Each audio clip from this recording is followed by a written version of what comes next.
If you want to enable screen or flash notification on your Galaxy S7, you need to go to Settings, scroll down and tap Accessibility.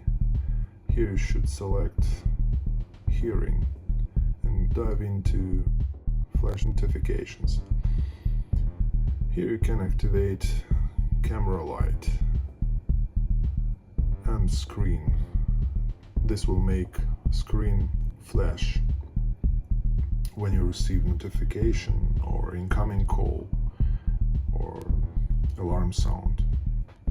Let's test.